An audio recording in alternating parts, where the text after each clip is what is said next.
Hey everybody, great to see you again here at the Red Barn as we continue working on our Ferrari swapped 914. And it's going to be kind of a short episode this week because I ordered parts. I was waiting for parts. I couldn't really do much till I got the parts, but the parts are here. So we're back on the water system. Here we go. Enjoy.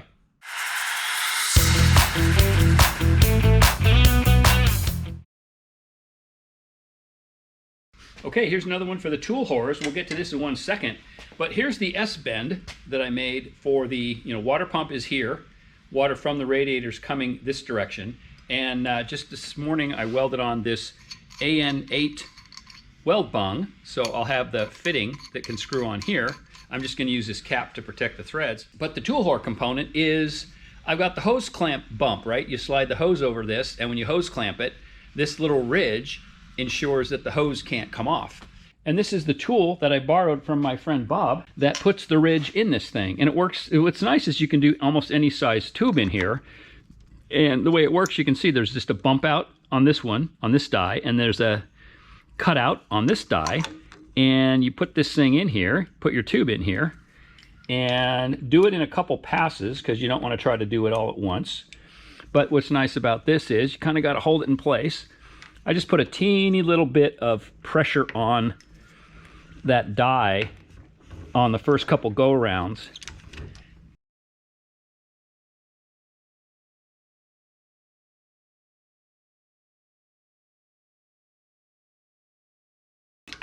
And you can also see why you don't want to go too fast at one time. It takes a bit of pressure to make this work.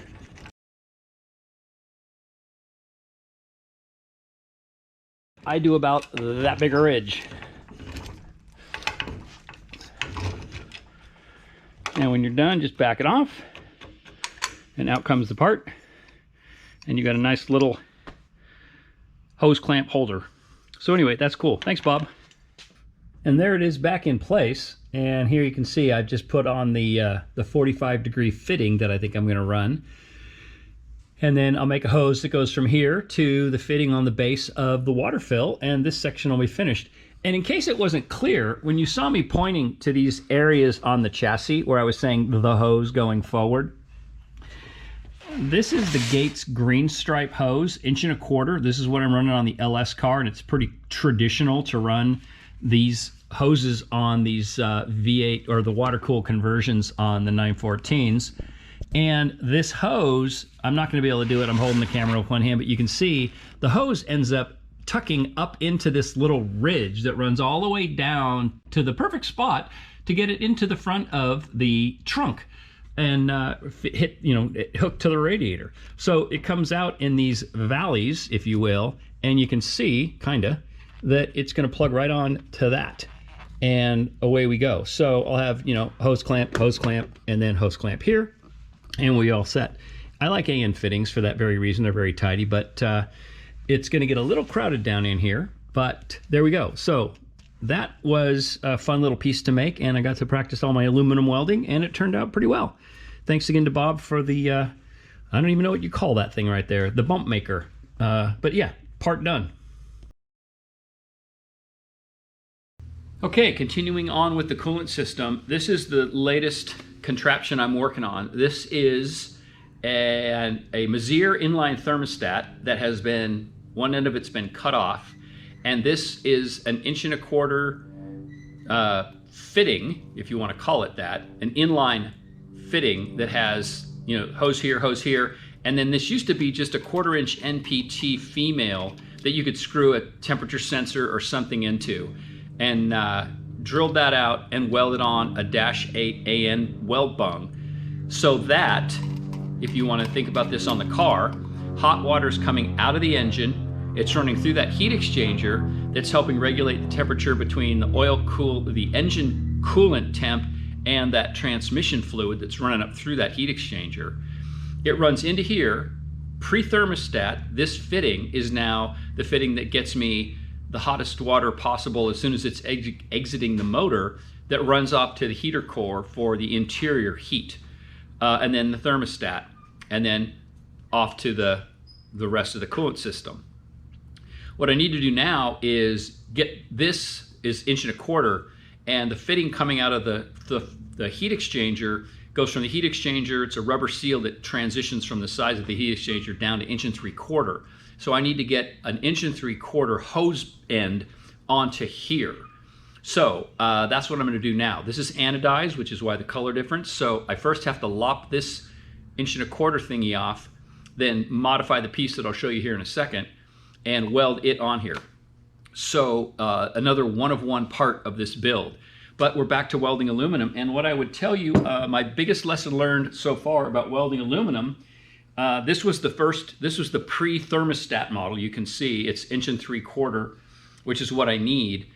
It's got to go on, it's got to go on this end, right? Why don't I just cut this off and use it? Well, prior to deciding to put the thermostat in this location, you can see I was just, welding away. Everything was going just fine. And actually, I'm making part of this story up. This has become a practice piece where I went back and did this weld, because when I first started, you might be able to see, I just have a series of miscellaneous welding rod here. Whenever I have a short length that I know I'm going to be able to reuse, I just put it here on top of the welder. And when I started to weld this, I'm like, okay, let's get going. And so I start welding, and I'm like, man, why is this thing so contaminated? What's the problem? And you can see that's what happens when you mistakenly pick up stainless steel filler rod and try to use it to weld aluminum. It doesn't work. Actually, obviously the heat is melting the stainless steel, and it's commingling it into this complete disastrous mess with the aluminum. So I made enough of a mistake that I thought, okay, maybe I can go back and get the die grinder and grind out that stainless. But those of you that ever work with stainless know that once it work hardens, it's even harder. And so you weld on it, and it's really work hardened. So despite my best efforts to try to salvage this part, there was no way. And so I just went back and said, okay, I'm just going to continue practice welding. Maybe I can. It didn't work. And beyond that, it got so hot here, you can see that the threads in that area that I need, because when this part is done, this is the little steam vent that runs back to the coolant overflow tank. So yeah, lesson learned. And it's one of those things, I don't know about you, but I learn a lot more when I make mistakes than when I'm successful. And so this is another good example of, you reach over here and you go to say, I'm going to pick up a piece of material.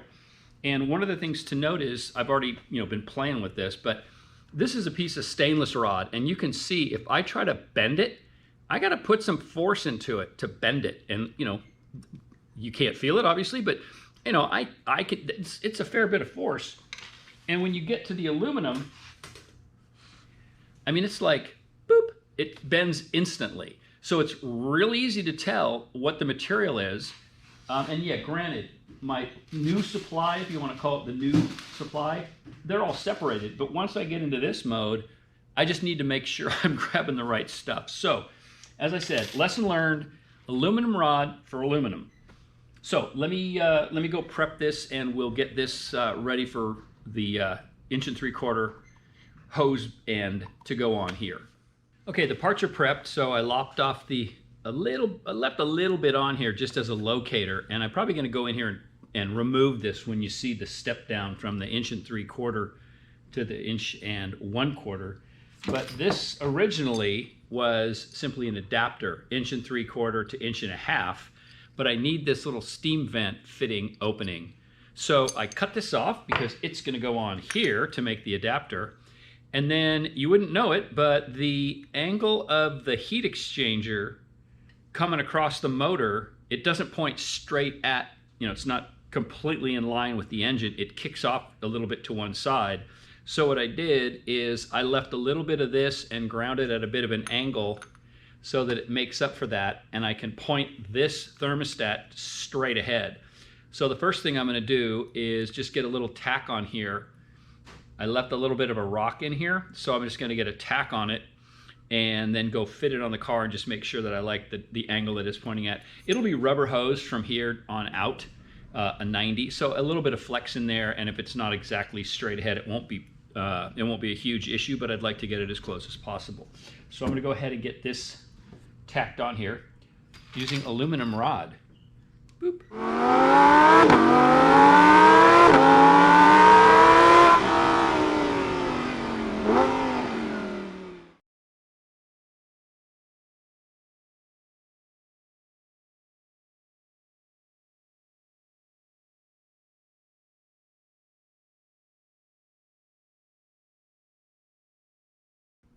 Okay, this thing's still quite warm, but turned out pretty good. I'm not going to win any TikTok weld porn competitions, but there it is. So this is the orientation in the car. Heat exchanger, 1 3/4, steam vent outlet back to the coolant tank, outlet for the water flow to the heater core, inline thermostat, and then in this orientation, then it's a 90 right out of here, and it drops down in front of the motor. It's going to go around and back up to the front of the car. So this part's all done, and now it's on to building the rest of that tubing setup to get me up to the front. And then I'll start working on exactly how I want the hoses to come into the front and connect to the radiator. I might do hard lines like I did on the LS car, but I got to go play around with that and see what I think. So on to the next thing. Okay, let's see how that looks in the car. And this will give you the idea of all the hand waving I've been doing about how this all works. Here, and now I haven't got them hooked up, but these are the lines coming out of the trans, right? These are the cooler lines. There's one, whoops, there's one right there. One of these hoses comes up to the top, one of these hoses goes to the bottom, and that, it's got an internal pump, and it pumps the trans fluid up to this heat exchanger that lives right here, and it heat exchanges with the coolant that's coming out of each of these cylinder connectors and up through this join, and then up into this heat exchanger. And here's the piece we just made. So there's my steam vent running back to the coolant overflow tank. And you can see here I've gotten some of the vacuum lines that I'm starting to run. Oh, I got the vacuum canister mounted down here. So that's where that's gonna go. And it's down low. I'll probably build a little bit of a heat shield just to protect it from any exhaust heat that's rising up. But here again, out of our contraption, thermostat, and then there's the hard 90. And I'll see if I can get you a shot that shows you what I meant about how you can see that the cooler or the heat exchanger is not directly aligned with the motor. So that little kick where I had it tipped gets the thermostat pointed straight ahead, so that 90 does exactly what I want it to do. And if I take you around inside the car and kind of show it to you from this side, you can see it's a little bit more obvious maybe. It's obvious in real life. I don't know if it's coming through in the video, but then if I'm trying to aim you down through here, and now you can see that coolant line runs right back down. It kind of parallels, that's the lower one that's coming up from the water pump and goes into the input right there in our water pump plate that you recall from previous episodes.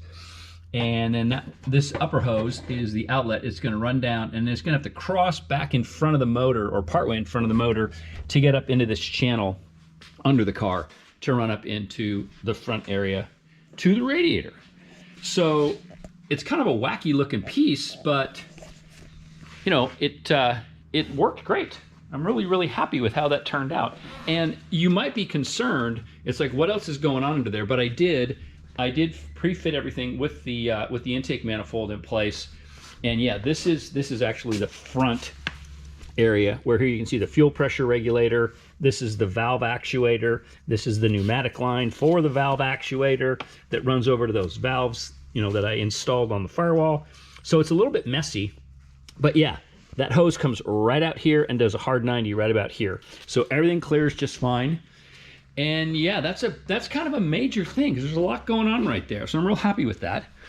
And with that happiness, I'm going to call it for this episode. So as always, thanks for watching. I appreciate it. Please leave me a comment, leave me some encouragement on my aluminum welding, and feel free to give me a hard time about using stainless steel rod. Like I said, I learn when I make mistakes. So this was a great episode for learning. Anyway, I hope you're enjoying what you're seeing. Like, subscribe, share, tell your friends, and we'll talk to y'all again real soon. Everybody take care. Bye-bye.